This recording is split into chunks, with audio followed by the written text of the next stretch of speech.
Hello there and welcome to the Secrets of Organ Playing podcast. I'm your host, Vidas Pinkevicius.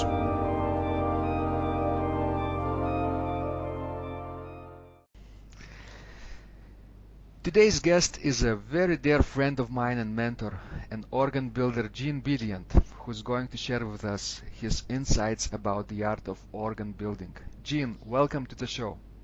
Thank you. Gene Bedient started the Bedient Pipe Organ company over 40 years ago. He based the company on the combined love of all things technical and music. Over the course of this journey, Bedient made many pipe organs throughout the US that are a legacy of craftsmanship, artwork, technical engineering, and audible beauty. In 1969, Bedient started rebuilding and repairing organs in a garage in Lincoln, Nebraska. His vision grew over the next 40 years. Together with a small dedicated crew, Bedient Pipe Organ Company built more than 80 organs, large and small, each unique, each an artistic and technical work of art. Because Gene has recently retired, the Bedient Pipe Organ Company is now under the leadership of Paul Lytle and Mark Miller. Both men, together with a group of passionate builders, are dedicated to carrying on the legacy of the founding builder and continue to craft intricate works of art that endures and inspires. I want to start our conversation by asking you, how did you fall in love with the organ? As surprising as it may seem, I had not ever seen a pipe organ until I was a student at the University of Nebraska. I was interested in music. I studied piano from an early age, and when I came to the university, I was set out to study electrical engineering, but I also participated in a campus music program at one of the campus chapels. At that time it was called Wesley Foundation. Later its name got changed to Cornerstone, and I guess another name after that. But I was participating in the choir there at that chapel, and the choir master organist by the name of Dick Morris learned of my interest in musical instruments and technical things, and so he took me to show me a new Reuter organ at Holy Trinity Episcopal Church in Lincoln, and I just became fascinated with the technical possibilities of the organ. So that was my introduction to an organ. Excellent. And why the organ was so fascinating to you? Was it because of these mechanical things that related to your engineering interest? Yeah, I've always loved machines. It's just something that I've always appreciated, enjoyed tinkering with them, taking apart mechanical things and seeing how they work. So the organ was kind of the ultimate mechanical challenge, plus the musical aesthetics combined to it, just as something that I think captured me and has captured a lot of my colleagues, past and present. Excellent.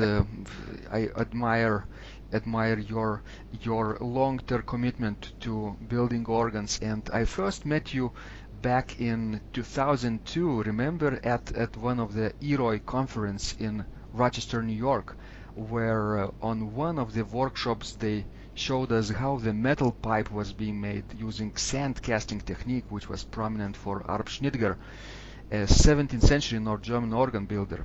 So, can you tell me how important to you are historical organ building techniques? Well,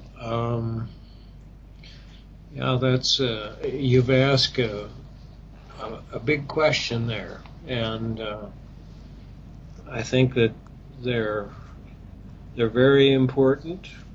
I suppose when it comes right down to it, the ingenuity, insight, artistry, knowledge, passion of any individual organ builder, I suppose ultimately is more important than any kind of historical techniques. But having said that, when we look at what we have available today in terms of innovation in technology compared to, say, how it was in early centuries, it would seem like you would have the ability to make something absolutely fantastic. And yet, if you apply all the modern tools, technology, scientific research to making an organ and trying to make it as absolutely perfectly perfection as possible, often the result can be very dull musically. So this is something that is a conundrum for us who have built organs, is why can you listen to an organ that was made, in 1780 or 1700 or 1650 or 1600, and you're captivated by the sound and the overall aesthetic of the instrument. So that is absolutely what has led many of us in the 20th and 21st century to try to learn how they had such a high degree of success with some of these instruments. So anyway, yeah, the historic techniques are fascinating, and I think that the success or failure of them in a new instrument has a lot to do with how you interpret them. I will never forget a time, I think in 1990, maybe at the Boston National Convention. Afterwards, I went to visit my friends at the Fisk Company, and I stepped in the shop, and Bob Cornell was there, and I said, "Bob, is it okay if I take some photos?" And he said, "Sure, we only have one rule about that. If you learn any secrets, you have to tell us what they are." That's great. Yeah. So yeah, it's really fascinating how even in 20th century and even now in 21st century, people who are fascinated by the historical organ building techniques and methods continue to use even sometimes the very simple tools like for planing wood and for things like that that are really crucial for making an organ a very for coming alive, this instrument, for helping the organ speak. And I remember how I first heard your famous organ at Cornerstone, which is of course Opus 8, and this was not in Lincoln but in the Netherlands. In the Netherlands they had the Alkmaar Organ Academy, International Organ Academy, and I was a student there for a couple of weeks, and I remember meeting two young Scottish organists who asked me what I was going to do next, and I was just finishing my master's degree with Pamela Reuter-Feenstra at EMU, and now was thinking of going to UNL, to Lincoln. And they said, both of them exclaimed basically, "Oh, Lincoln, Nebraska, where that world famous organ with incredibly flexible winding by Gene Bedient stands." And I thought, wow, that's a really interesting place. I want to go there. So, can you tell me what makes this incredibly flexible winding possible? Well, flexible winding is an important aspect of any organ, whether it's flexible or not flexible. I think that winding has to provide a satisfactory result of sound, and it can be really tricky.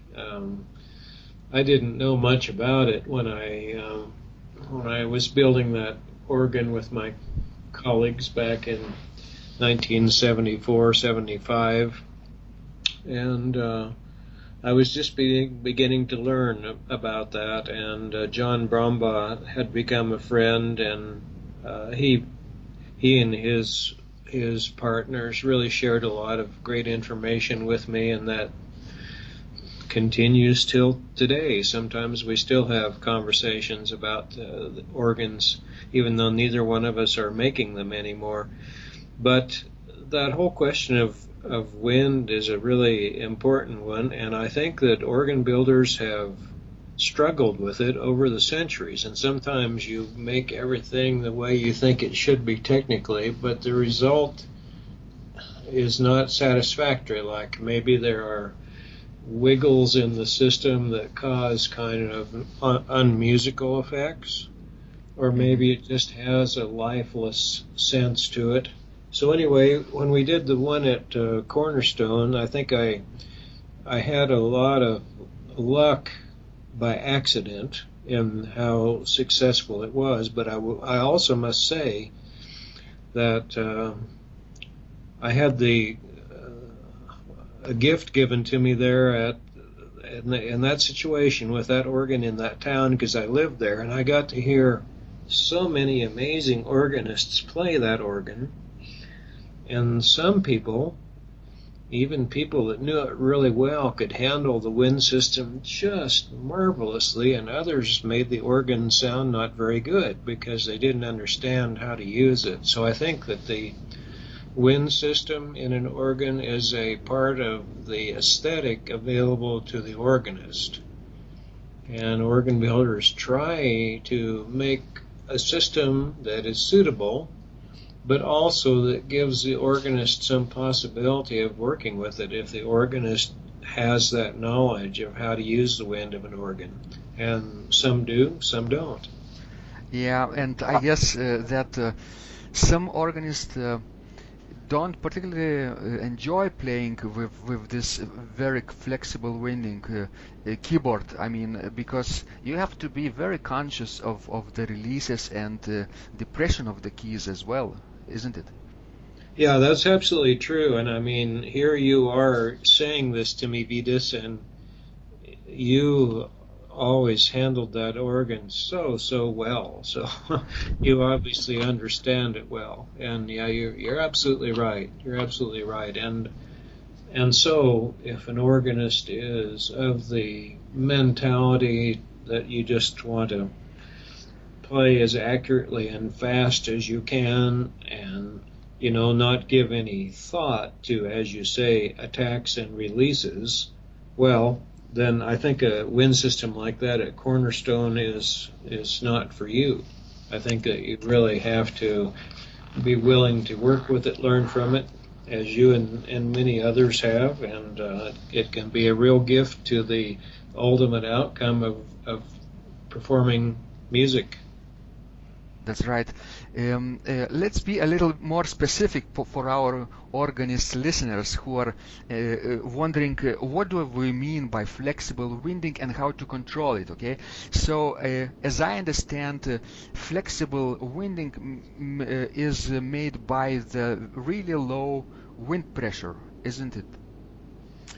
And Well, not necessarily. The wind pressure doesn't have that big of effect. You can have, well, that's a whole nother topic for another discussion, but I guess just to diverge for just a minute, wind pressure in organs, unless you're talking about really, really high pressure of extremely high pressure horizontal reeds of the 20th century, like St. John the Divine in New York City, unless you're talking about that, the wind pressure of organs measured in a water column varies from, maybe 40 millimeters, which is around around 1 3/4 inches, up to 100 millimeters, about 4 inches, or in the case of an organ like Poitiers, the Clicquot organ, 120 millimeters, 4 3/4 inches. So the range is somewhere in there. So within that range, that doesn't have much effect on flexibility of sound. In the 20th century, it became desirable to, well, flexibility in a wind system means that you will hear some variations in the sound of the organ, as you indicated, when you play a chord and particularly when you release it. If you release it really quickly, it creates a shock in the wind system because that wind is going through a whole lot of pipes and you stop it very abruptly, so something has to happen. So there's an aftershock, and you kind of hear that as a jolt in the pitch of the organ. Yeah, I remember that. So anyway, I think pressure doesn't have much to do with it. What causes flexibility of wind system is a wind system that in a way is kind of minimal. Charles Fisk wrote a really great article about the flexibility of wind some years before his death. It was published in the Diapason, I believe, and he equated flexible wind to being like in a boat and having a very small motor where you're maneuvering that boat with that very small motor compared to a boat that had a really huge motor where you didn't really have any control. You just went forward or you stopped. Mm-hmm.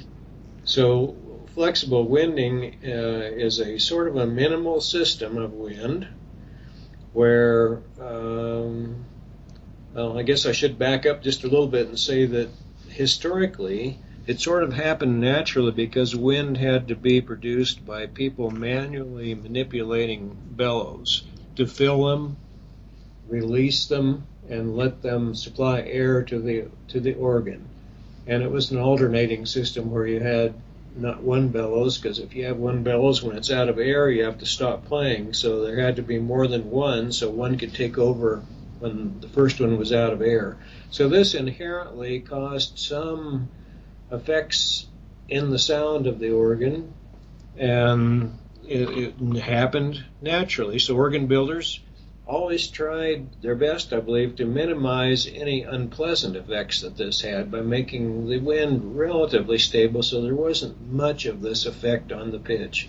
But it all depends on the organ, it depends on the history. Even by the time you get to the 19th century, the French Romantic organs have some flexibility in the wind. They're just not absolutely stable. They're just not absolutely dead because, again, the wind was being produced by people. It wasn't until 1929 that the organ at Saint-Sulpice got an electric blower, and it has 5 pumping stations. It required 5 people to manually pump air to supply that organ if the entire organ was going to be used. Wow, that's a very hard job for 5 people, isn't it? Yeah, exactly right, and it's always been a lot of work until the advent, discovery, implementation of electricity.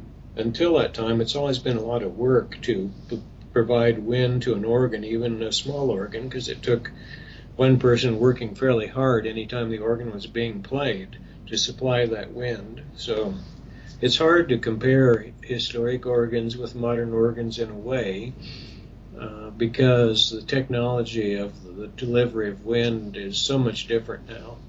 Exactly. I remember I had the privilege to play 7 of your organs while studying at UNL.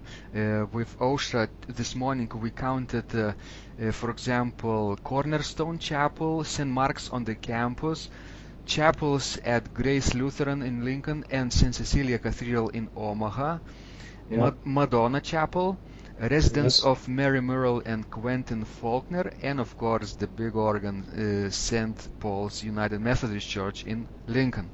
And I observed, of course, the elegance and beauty of the design in all of them, either small or large instruments that you built, but as well this warm and rich tone. So can you tell us what creates this warm and rich tone in your organs? Yeah.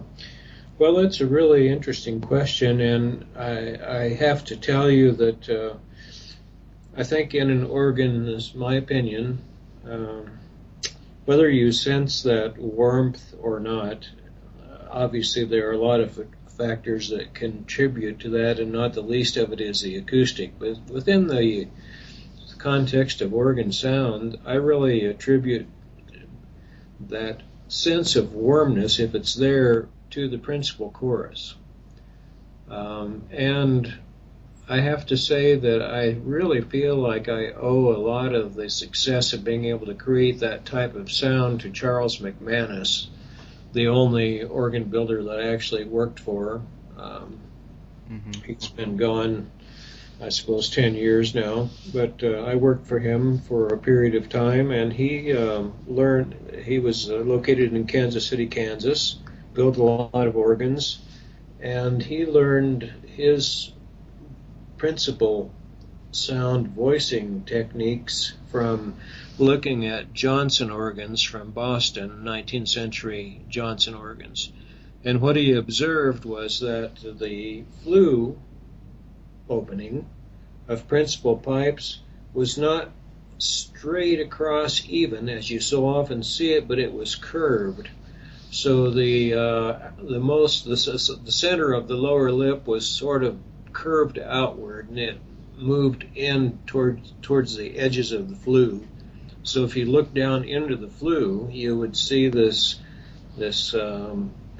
natural curved shape that is not unlike the human when you open your mouth. Yeah. You don't have a thin slit when you open your mouth. You have sort of an oval shape. Yeah. And, I think he really was onto something there, and I think that making the flue shape like that and having a sufficient height of the mouth so the pipe will develop some good sound energy, those are important contributing factors to making this warm type of sound. And you don't see it in a lot of organs. You see organ builders make the flue of their principal pipes absolutely parallel, perfectly straight.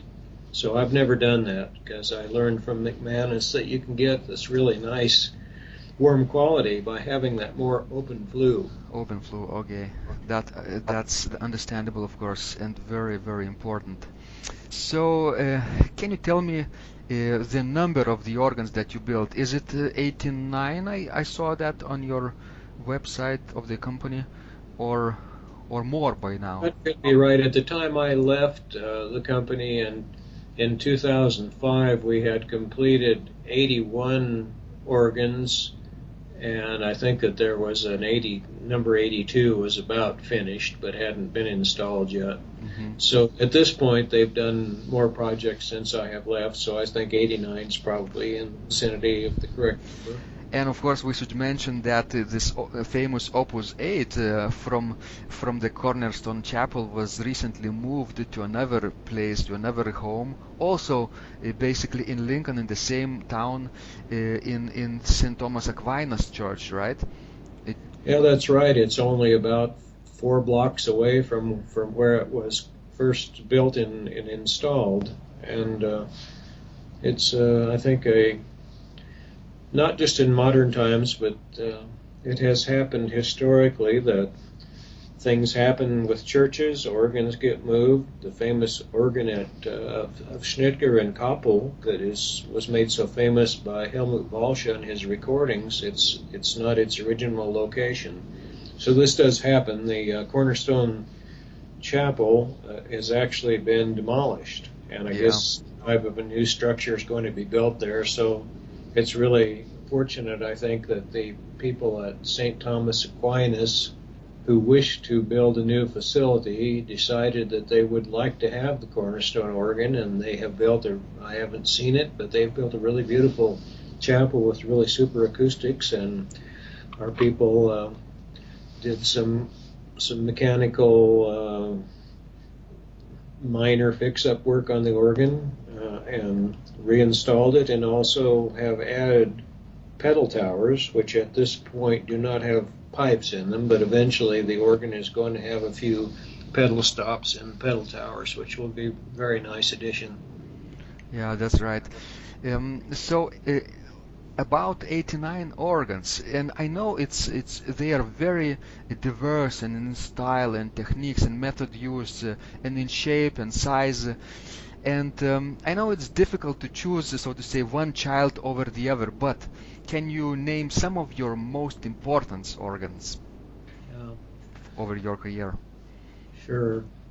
Well, we were given some really wonderful opportunities, I think, to build organs of some different types because at that point when I was in the primary part of my career, there was a lot of interest in various types of historic organs.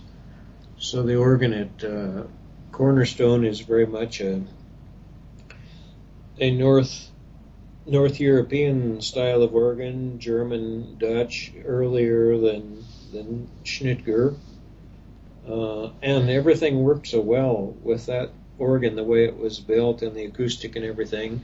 You mentioned St. Mark's on the campus. Cornerstone is Opus 8. St. Mark's on the campus is Opus 11.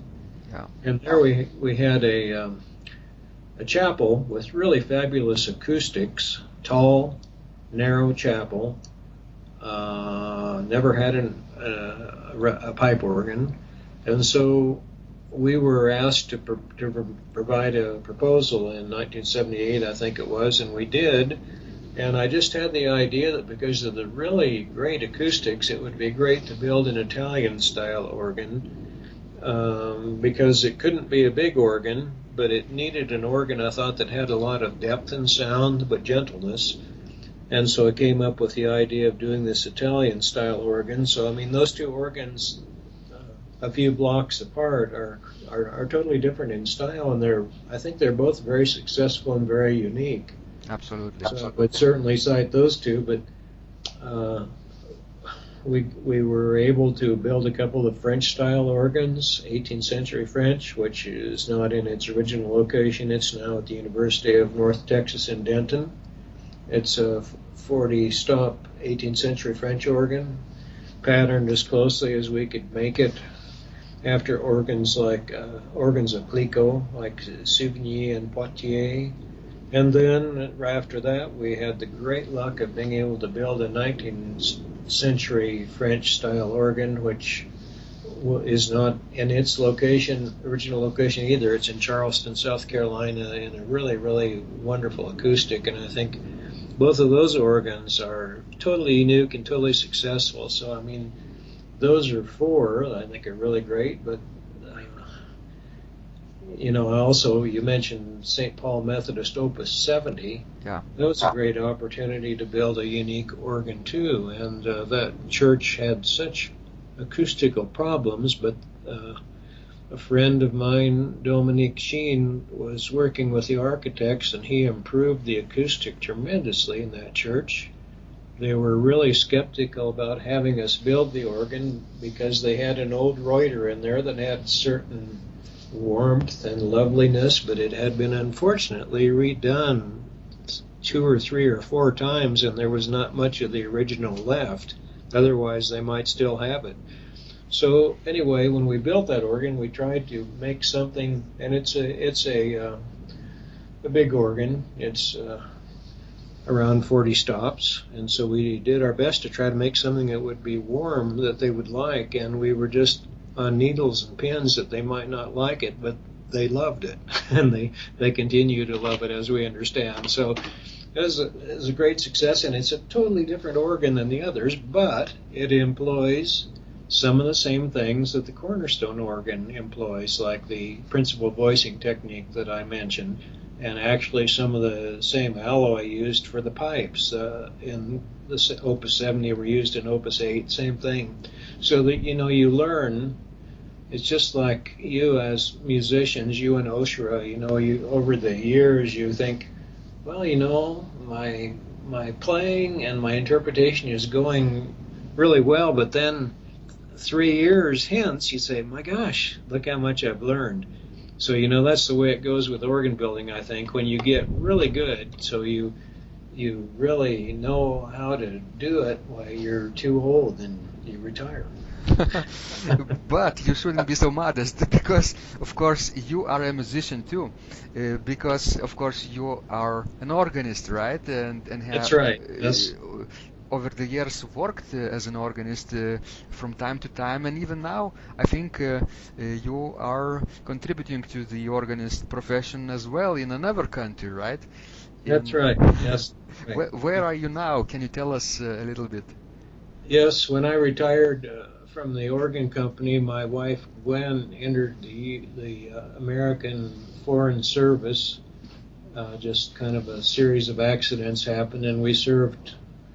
She served. I was along for the ride 2 years in Algeria, and then 2 years in Paris, and now we are into nearly completing a year in Harare, the capital city of Zimbabwe, which used to be called Rhodesia. And there, it was a British colony, so there are organs here, and I've done work on organs, and I agreed because they really don't have many organists here. I agreed to play one Sunday a month at the Anglican Cathedral.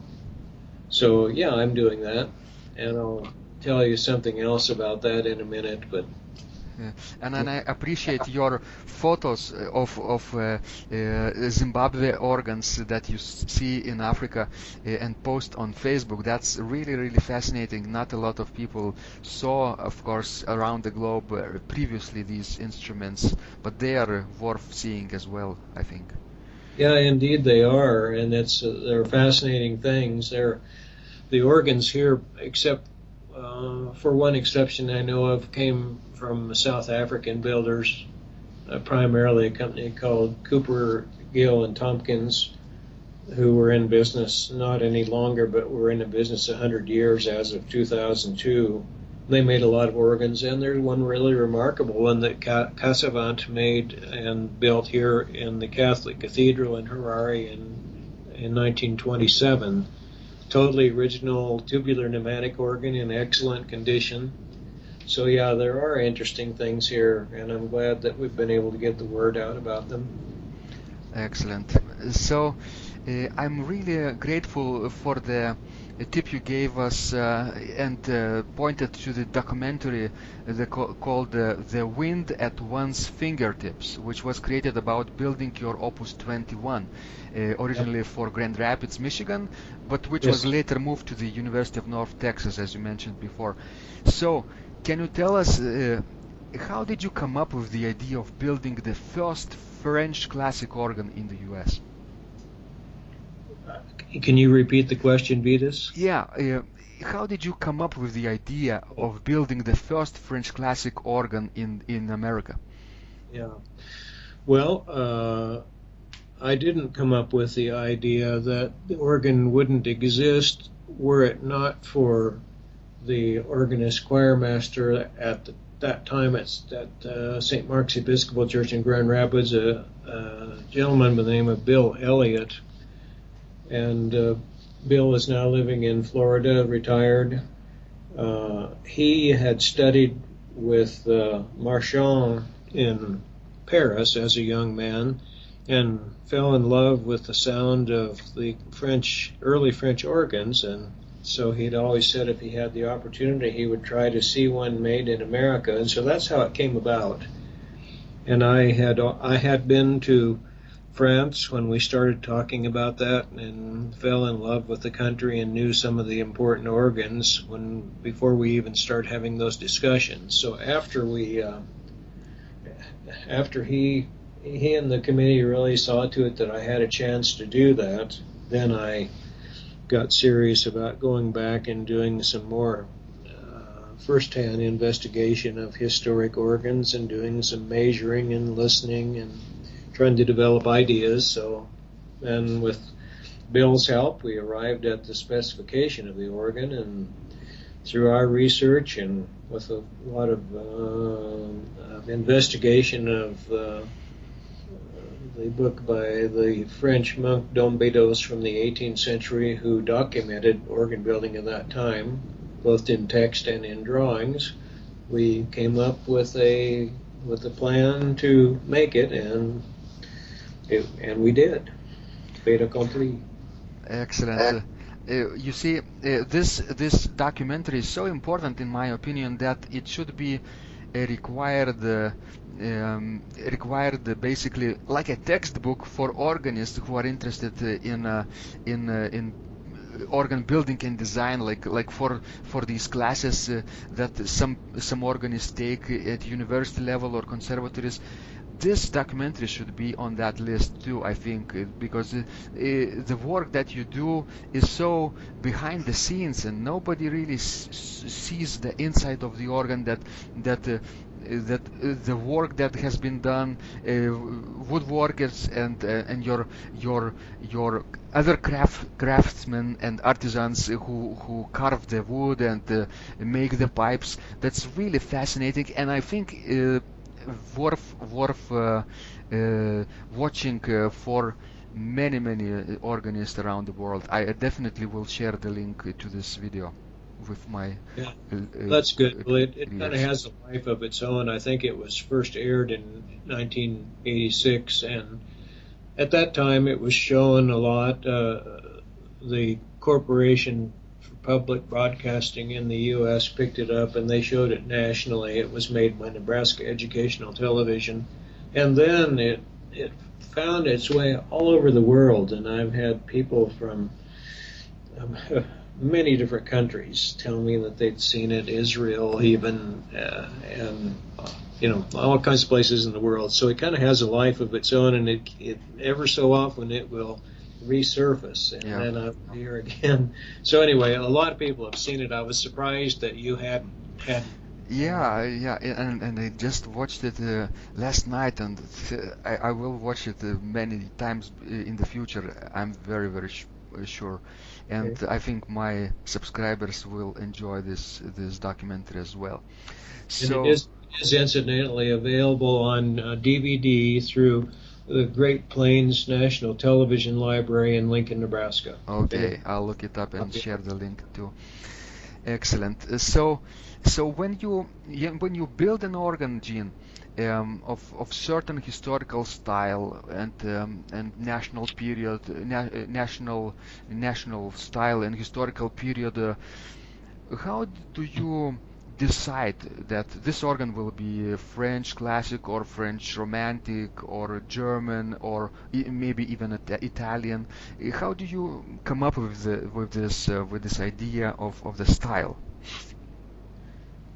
Well, Or is it the work between the organist of the local venue of the church, what he or she wants, for example, discussions, or how what is this process?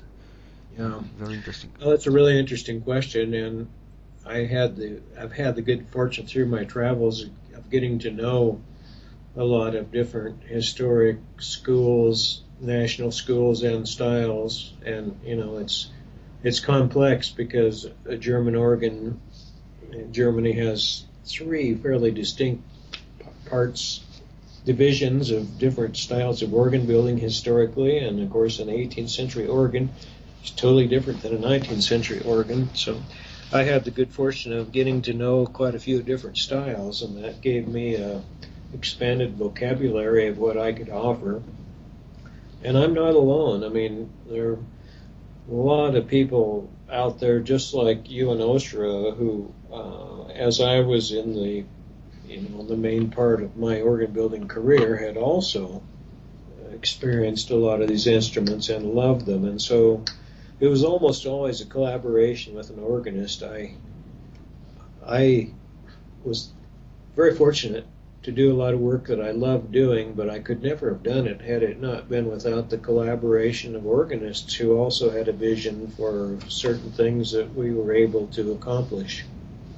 Yeah, this collaboration is really important, Yep. and yeah, and very important then for the organist to get to know as many great organ builders as possible, don't you think?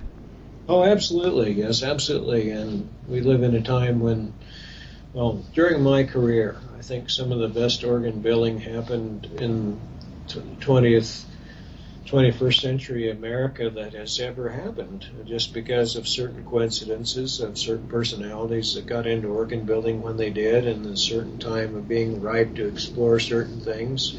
And I'm sure it's been that way throughout history.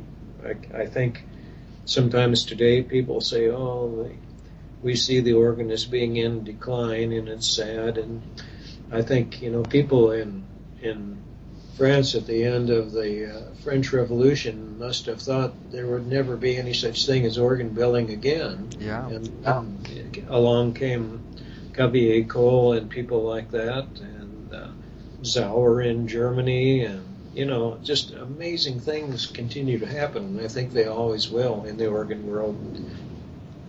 Yeah, that's true. So when you built your early organs and later instruments, you mentioned the famous Dombedo's book, right? The Art of Building Organs, which is, by the way, translated in English, right? Exactly. And you mentioned John Brombaugh as an influence to you. Um, Besides these figures and sources, what other influence did you have when learning to build organs? Can you tell us a little bit? What are their interests? Influences, the Oh, people, influences. places, for Yeah. example, sources. Yeah. Well, I got to be really good friends with some people in France. The organist at the Basilica of Saint Peter and Paul in Souvigny, Henri Delorme, who unfortunately died of cancer a few years ago. We became really good friends, and when you have a chance to know someone like that on a first-hand basis that has come up with the tradition of those instruments and improvising on them and knowing them so well, you learn so much. So people like that certainly were really important to me. Uh, but I suppose the biggest influence on me was not so much people other than John Brombaugh and his staff. He definitely was, and Charles McManus earlier on. Uh, Beyond that, I think it was really experiencing some really great organs that have been made. And, I would always go out of my way to try to see new organs that had been made by my colleagues too, because, that's a really important part of it. And gosh, some of my colleagues just, I think, succeeded in such a big way in making some really amazing organs in the world that it's been great to be part of that and to experience what my friends have done too. Yeah, that's true. It's a big community, right? Yes. Global, I would say, community across the Atlantic, right? And even in other countries, not only in Europe and the US, but also in Canada, there are great organ builders in other countries, right? And you collaborate, you communicate, right? In in these days, it's so easy to communicate, right? And to share those ideas with one another and create great art together. Yeah, I think that's absolutely true, and it's a very good point you have made. And I would say that modern communication is a boon and a curse in some ways, but it certainly does enable us to communicate more. But communication doesn't always or necessarily rely on the way of communicating. I've had older organ builders than me describe experiences they had when they were learning from different builders in Europe, and how the master would hide what he was doing so they couldn't see it, because the master felt that these were his secrets and he didn't want to let them out. And Exactly. I think we very fortunately have lived in a time in the late 20th century and the early 21st century where there does seem to be a real openness and a sharing of how you do things. And I think it all goes back to what Bob Cornell at Fisk said: if you learn secrets, let us know what they are, because when you try to do something, and even an individual builder like myself, you do something one time and you think, oh man, that's great, I learned so much, I'm going to do that again. Well, the next time you might have a totally different result. At least that's what I have found. So the communication is great. It's important, and I think it's really at this time helped to further the art. And I think most people just want that. Most builders want that. They want the organs to be as good as they can be for all of us who have participated in this craft. Exactly. So, so imagine an organ builder who builds a lot of organs. And Gene, can you tell me what does it take to build an organ that is an artistic and technical work of art? Because not every instrument will be work of art. Can you agree on that? Yeah, that's right. Yeah, boy. I think, Vidas, if you could answer that question, I think you'd sort of a demigod. I know, I know. I don't know. That's a tough question to It is answer. tough, yeah. How you answer it? But you're absolutely right. And within the field of organ builders, there are organ builders who do not set out to create anything of a fantastic artistic quality, but rather a product. There are people that's their intent to create that sort of an organ, and then there are people that go out of their way to try to make something unique each time. Yeah. You know, And I remember on that documentary about the Grand Rapids organ, you talked about your Opus 1. Remember the first organ you built without knowing actually how it will be in the future, without much experience. You said that it wasn't a very successful instrument, but years later you came back to this instrument and rebuilt it, and the church was fascinated with the new instrument that you basically gave it to the church, to the people. I think that's a work of art right there. Yeah, well, that's true.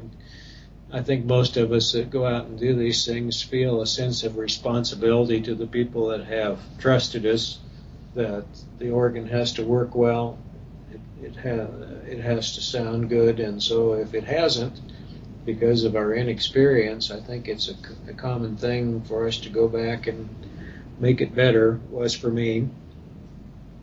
Yeah. So, of course, when you build an organ, there are lots and lots of collaboration with your company people, with artisans, with woodworkers, and people who make metal things, metal pipes. And how do you start? Where do you start? Is it a design process in your head or on the computer? How do you start with the idea of creating a particular instrument, for example, and then developing it further into the completion? Yeah. Well, certainly it does begin with the design process in your head, and whether you use a computer or pencil and paper, then you get ideas recorded more permanently than in your mind and expand on them. And I think the best people employ the ideas of their co-workers in seeing this process expand. So, yeah, absolutely. And I think in Europe, where the art of organ building is so ancient, and the traditions go so deep, and people tend to serve true apprenticeships in organ building, which I didn't do, and which a lot of Americans have not done. You develop organ builders who can do so many aspects of organ building without even anything written down on paper. Whereas if you're dealing with people like I generally did, where I trained them myself and I even had limited knowledge myself a lot of times, you don't have that benefit of people who can do things with their eyes closed and do it well. So you really have to get a lot of details recorded and do a lot of training of people to do things in a certain way, and it's not easy. Yeah, and of course, you mentioned apprenticeship. That's how you probably learn the craft. That's how generations before you learned the craft. And don't you feel that this apprenticeship method really continues to make this art of organ building alive for the future generations? Yeah, it does. And I think in America, it certainly happens too, but it happens in a much more informal way than I think the European tradition, which still goes on, where people go and work for an organ builder for, maybe 3 to 5 years and really get a good foundation in doing all aspects of it. In America, it's you can start a business knowing nothing about it. I mean, there are no requirements in America that you have to know anything about what you're doing to start a business. Hmm. And that was me. I didn't know very much, but I thought I could do it. So, so that idea of apprenticeship happens in America because all builders take on new employees, and often that after a number of years, an employee will leave and start their own company. So in a way, it is an apprenticeship, but I would say it's not nearly as structured or comprehensive in America as it is in Europe. Yeah, that's true.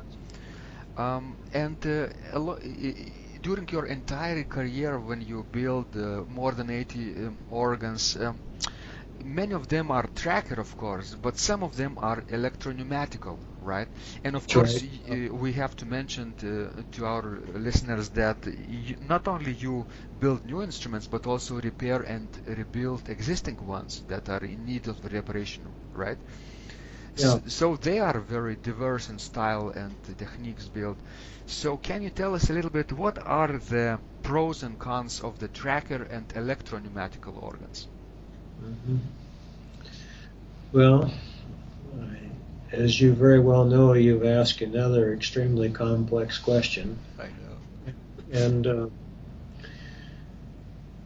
I spent most of my career building mechanical action organs, which is my personal preference. I think just as you and many of your listeners, we like that sense of being integrated into the operation of the instrument, just like a violinist is integrated into the operation of the violin, or any other individual instrument players are really part of what's going on in the mechanics of it, as well as just the personal input. So in an organ, I think when you have mechanical action, you can have much more involvement in the aesthetics of what's going on than with the electric. The electric has technical advantages if you see them as advantages, like you can locate a playing console anywhere. Doesn't have to be integrated right into the organ structure itself as it does with mechanical, and some would see that as an advantage. Um, Beyond that, I don't think that there are really great advantages of the electric action. It's just that it tends to appeal to a certain percentage of organists, and it's just human nature. Some people like it better. We have to probably mention that electro-pneumatical or just electric action allows probably for sudden changes of registration, right? That's true. Combination action, at least combination action could be Yeah. solid state or as any other. You can program many tens Yeah. of stops in one group of color, and then by just one push of a piston or a button or a toe knob, you basically change from fortissimo to pianissimo and vice Yeah. versa. And this flexibility is of course required for symphonically uh, conscious works that 19th century composers or even 20th century composers created around the globe. But is it possible to create these sudden registration changes without the combination system? Without, like with levers and Yeah. ventils of some kind? Yeah, well, absolutely. That's what Aristide Caville achieved in France starting in the 1840s. Uh, he had his family lived in the southwest of France, and because of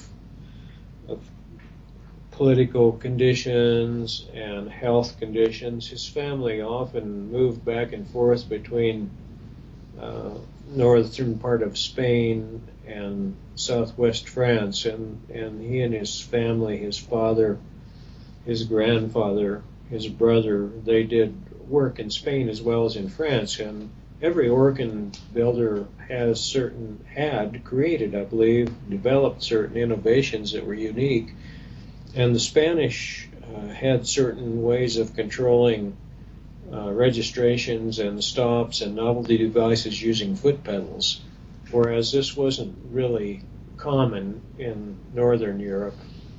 So Caville brought this idea into France from Spain, and then he had a lot of fortunate accidents, accidental discoveries, and accidental acquaintances in his career. And he probably the thing that made his career was making the acquaintance of a Britishman, Charles Barker, who had developed a pneumatic device that would allow, through wind pressure, the work of pulling open valves in an organ much easier than if you could do it mechanically. In the 19th century, with Romanticism, sounds got greater depth. The number of fundamental stops, 16 and 8-foot stops, expanded enormously, and when you have big stops in an organ, it requires a lot more wind, and it requires a lot more force on the behalf of the organist to control the organ, to open the valves with your fingers, because you only have a certain amount of muscle power available.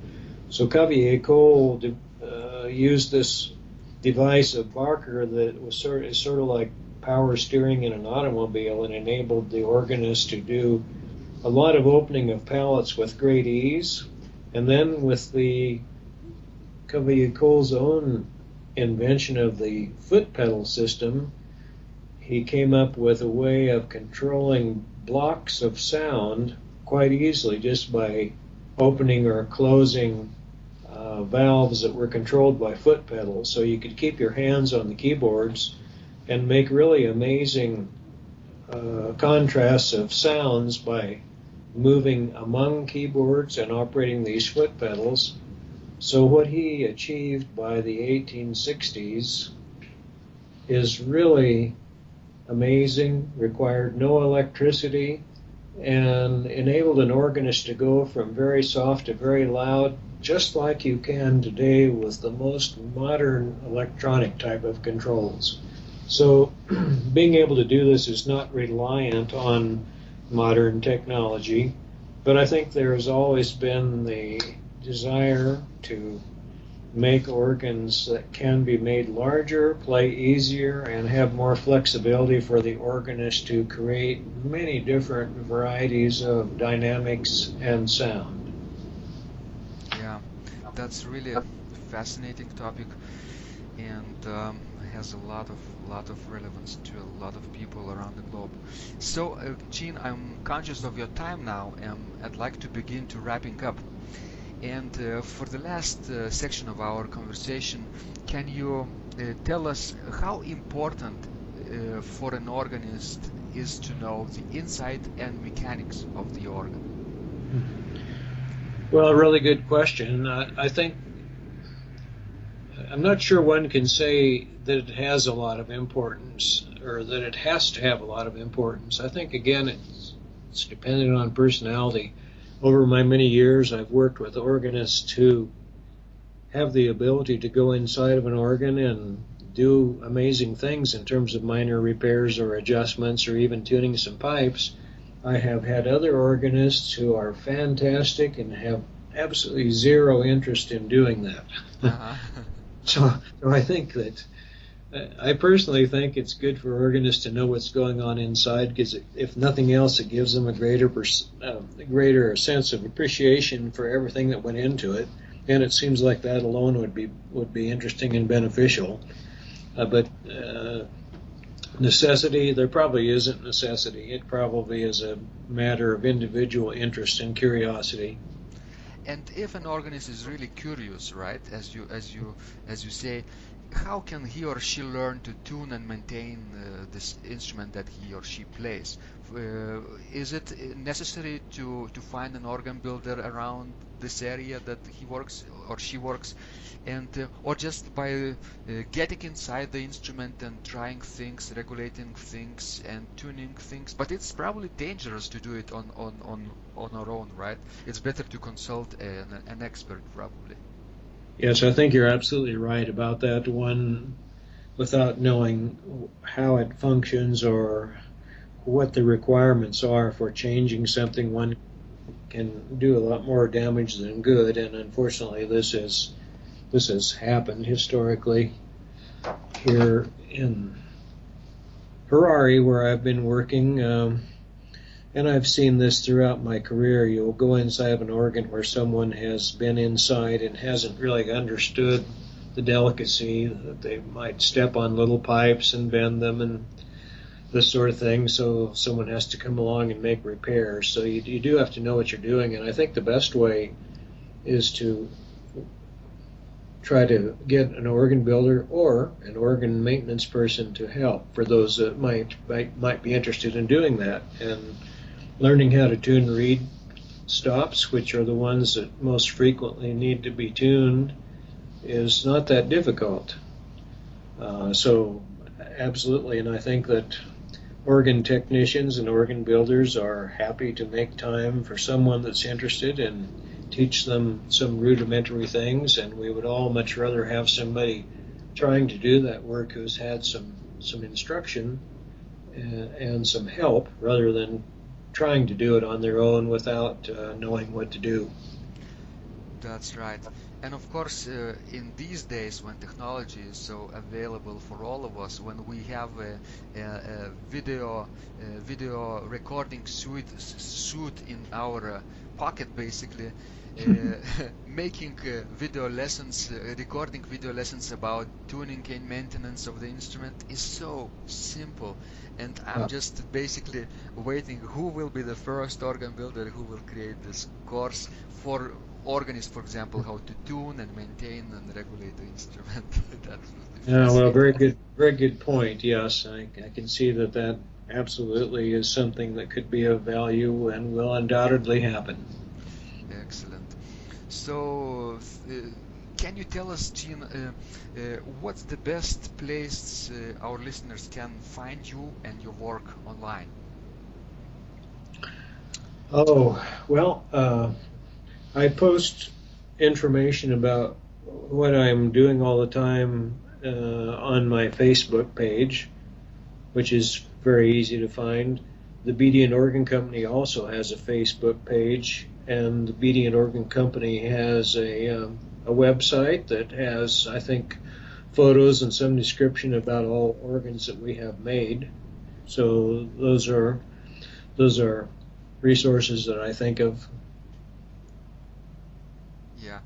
So, thank you so much for this wonderful, inspirational conversation. You are a real gift to a lot of people around the globe, Gene. And thank you for the work you do. It matters a lot to all of us. Well, that's very kind, and I must say too that I am so pleased with the work that you're doing in developing instruction for organists online. Your online courses and techniques that you're offering, I think, is really a great thing, and you're using this modern gift of communication so well, I believe.